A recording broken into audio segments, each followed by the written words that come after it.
처음엔 편지 한 장이었다. 폭격으로 무너진 폐허 더미 속 불에 그슬린 다락방에서 발견된 찢기고 번진 종이 위 또박또박 눌러 쓴 5줄. 그 아래 익숙한 이름 하나가 남아 있었다. 이브라임. 그 이름을 부르는 순간 나는 7살 어린 시절로 끌려갔다. 장난감 대신 돌멩이로 놀던 골목. 밤마다 총소리 대신 듣던 형의 자장가. 그리고 마지막 형이 사라지던 날 아무 말도 하지 못한 나. 그 형이 그 형이 끝내 내게 말을 남기고 있었다. 무너진 도시, 잊힌 가족, 죽음과 삶 사이 겨우 살아남은 형제가 다시 서로를 찾기까지. 이건 총보다 강했던 단 한 장의 편지에 대한 이야기다. 일화 다락방에서 발견된 편지. 다시 이 집에 돌아올 줄은 몰랐다. 건물 외벽은 무너져 있었고 베란다는 아예 뜯겨나가 있었다. 2층 창문은 검게 그을려 있었고 현관 앞에 쌓인 잿더미는 여기가 누군가의 집이었음을 더 이상 증명하지 못하고 있었다. 카림은 30살이었다. 하지만 발끝이 이 집의 문지방을 넘는 순간 11살 아이가 되어 있었다. 이브라임. 형의 이름이 떠올랐다. 이 집에서 형이 사라진 건 18년 전.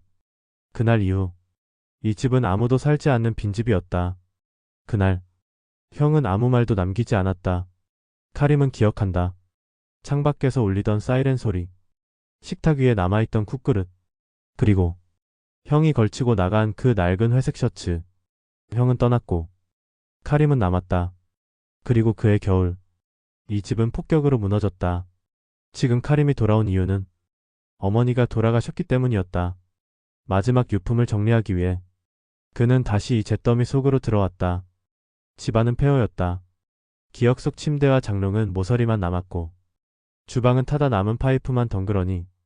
하지만 발걸음은 저절로 다락방 쪽으로 향했다. 다락은 예전에도 피좁고 어두웠다. 형은 자주 그곳에 숨었고 카림은 형이 남긴 이야기책을 그곳에서만 몰래 읽곤 했다. 문이 반쯤 열린 다락 입구.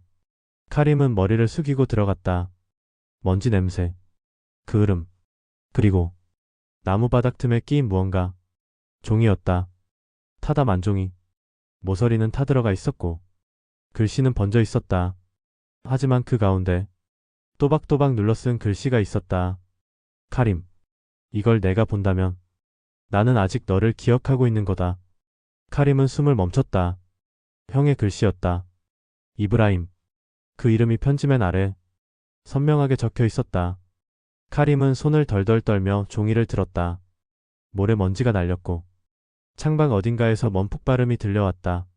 하지만 그 순간 카림의 세상은 오직 한 장의 종이 위에만 존재하고 있었다.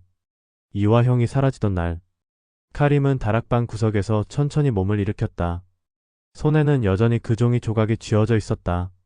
종이는 바스라질 듯 말라 있었고 글씨는 절반쯤 번져 있었지만 이름만은 선명했다.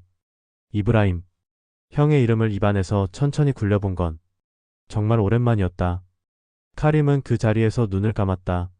그리고 머릿속에서 정확히 떠오르는 단 하나의 장면으로 돌아갔다. 그날 아침 형은 평소보다 일찍 일어났다. 아직 해가 뜨지 않은 시간. 부엌에서 조용히 무언가를 챙기는 소리에 카림은 눈을 떴다.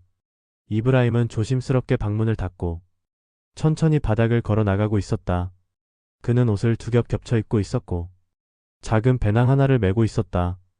카림은 침대에 누운 채 그 모습만 멍하니 바라봤다. 형은 문 앞에 서서 한참 동안 어머니를 바라봤다. 어머니는 부엌 바닥에 쭈그리고 앉아 감자를 썰고 있었다. 아무 말도 없었다. 손만 계속 움직였다. 그때 형이 천천히 말했다. 오늘 나가야 할 것 같아요. 어머니는 고개를 들지 않았다. 칼이 멈추지 않았다.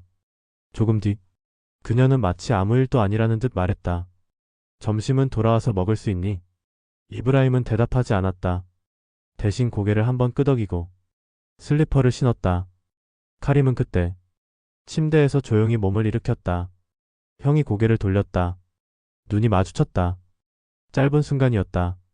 형은 뭔가 말을 하려는 듯 입술을 움직였지만 끝내 아무 말도 하지 못했다. 그 대신 형은 손을 들었다. 말없이 흔들었다. 작고 빠르게 2번. 그게 마지막이었다. 문이 닫혔고 슬리퍼 소리는 사라졌다.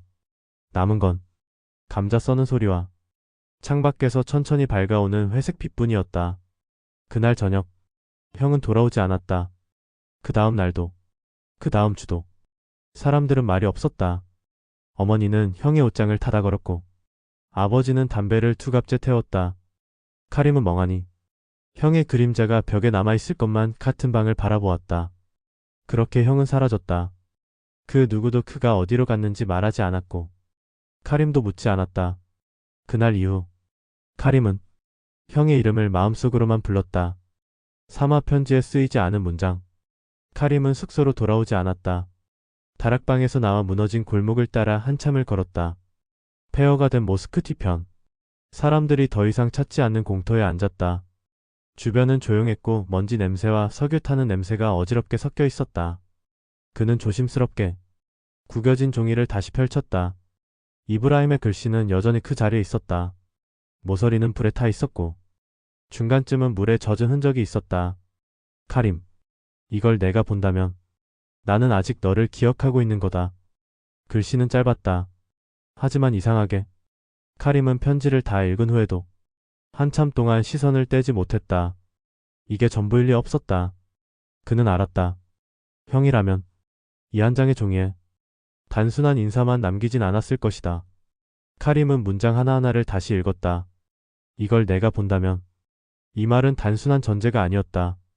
형은 자신이 언젠가 사라질 것을 알고 있었고 이 편지를 언젠가는 자신이 아닌 누군가가 바로 동생이 보게 될 거라 믿고 있었다. 그리고 그 다음 문장. 나는 아직 너를 기억하고 있는 거다. 이건 현재형이었다. 과거도 아니고 단순한 회상도 아니었다. 형은 자신이 어딘가에서 살아있음을, 아직 기억하고 있음을 지금 이 순간에도 말하고 있는 듯했다. 하지만 편지는 거기서 끝이었다. 행간은 비어 있었고 마지막 줄 아래 형의 이름만이 남아있었다. 이브라임. 카림은 종이를 뒤집어 보았다. 하지만 뒷면은 아무것도 없었다. 쟤를 뒤적여 보았지만 더 이상의 조각은 나오지 않았다. 그는 눈을 감았다. 그리고 머릿속으로 형이 쓰지 못한 문장을 떠올렸다. 나는 잘 지냈다. 너도 무사했으면 좋겠다. 너에게 미안했다. 이 세 줄. 아마 형은 이 세 문장을 끝내 쓰지 못했을 것이다. 아니면 일부러 남기지 않았을지도 몰랐다. 그건 말보다 더 큰 무게였다. 말하지 않은 것들. 그 침묵이 오히려 더 많은 이야기를 만들어내고 있었다. 카림은 이 말을 무릎에 붙였다. 바람이 지나갔다. 먼지 속에 남은 타인의 목소리들이 그의 귓가를 맴돌았다. 형은 어디로 갔을까? 그는 정말 살아있을까?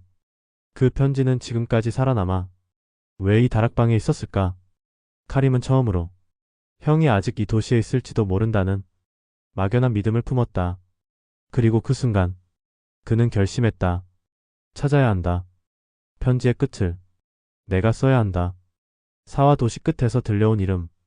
이틀 밤을 숙소로 돌아가지 않았다. 카림은 지도를 버렸고 시간 개념도 놓았다.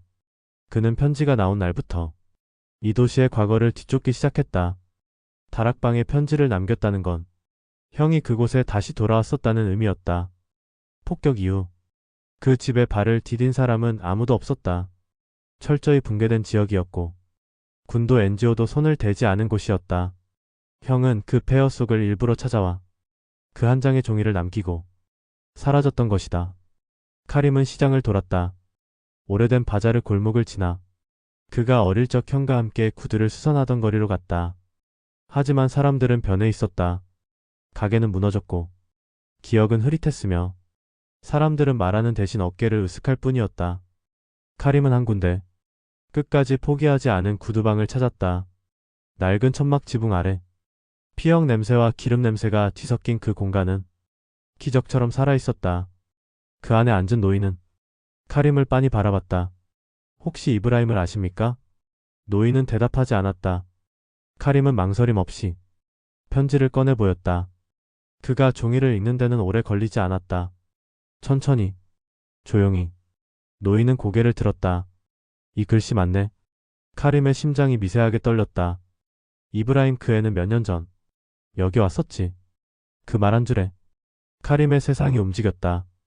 정말입니까? 살아있었던 건가요? 지금은요? 어디로 갔는지. 노인은 손을 들어 카림을 멈췄다.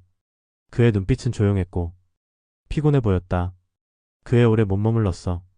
어떤 남자랑 말도 못하고 떠났지. 누군진 모르겠지만 그날 밤 군 트럭이 이 거리를 막았거든. 카림은 숨을 삼켰다. 노인의 입에서 흘러나오는 과거는 막연한 기억이 아니라 형의 발자국처럼 생생했다. 그 애가 뭐라고 했는지 알아? 떠나기 직전 나한테. 노인은 잠시 눈을 감았다. 그리고 다시 천천히 말했다. 혹시 카림이 이곳에 오면 이 말만 전해달라 했어. 카림은 한 발 다가섰다. 노인의 목소리는 거의 속삭임처럼 낮았다. 나는 멈추지 않았다. 그렇게 말하더군. 카림의 눈이 흔들렸다. 가슴속 어딘가에서 무너졌던 벽이 다시 세워지는 기분이었다. 형은 정말 살아있었다. 그리고 그는 아직도 어딘가로 걸어가고 있었다. 오화 손편지의 끝 우리가 다시 만난다면 카림은 더 이상 과거를 되짚지 않았다. 형이 여길 지나갔다는 것, 그리고 지금도 어딘가에 있다는 것, 그 한 가지로 충분했다. 그는 도시 외곽을 떠돌았다. 시장에서 피난민 수용소에서 무너진 병원과 학교의 기록실까지 뒤졌다. 하지만 이브라임이라는 이름은 어디에도 남아있지 않았다. 살아있다는 증거는 더 이상 보이지 않았다. 그럼에도 불구하고 카림은 매일 저녁 손에 편지를 쥔 채 노인의 구두방 앞 골목에 섰다. 그 자리에 서면 형이 분명 한 번은 이 길을 걸었을 거라는 생각이 들었다. 숨이 차게 뛰었을지도 모른다. 어깨를 움츠리며 고개를 숙이고 걸었을지도. 하지만 형의 그림자는 이 길에 남아있었다. 어느 날 구두방 노인이 작은 상자를 내밀었다. 며칠 전에 누가 두고 갔다. 카림은 조심스레 뚜껑을 열었다. 안에는 종이 한 장과 동전 크기의 녹슨 펜던트 하나가 있었다. 종이엔 글씨가 적혀 있었다. 익숙한 필체. 마지막까지 흔들림 없는 이브라임의 글씨였다. 카림, 나는 아직도 너를 기억한다. 그리고 이 기억이 내가 살아있다는 유일한 증거다. 만약 우리가 다시 만난다면 그때는 내가 내 이름을 불러줄게. 그러니 그때까지 너도 잊지 마. 그는 눈을 감았다. 편지에서 바람 냄새가 났다. 형이 걸어갔을 그 먼 길의 냄새였다. 카림은 이제 알았다. 편지가 끝났다고 해서 이야기가 끝나는 건 아니라는 것을, 서로를 잊지 않는다는 사실만으로도 이 삶은 계속된다는 것을. 그날 밤 카림은 처음으로 형의 이름을 소리내어 불렀다. 이브라임.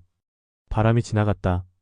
멀리서, 아주 멀리서 누군가 대답한 것만 같았다.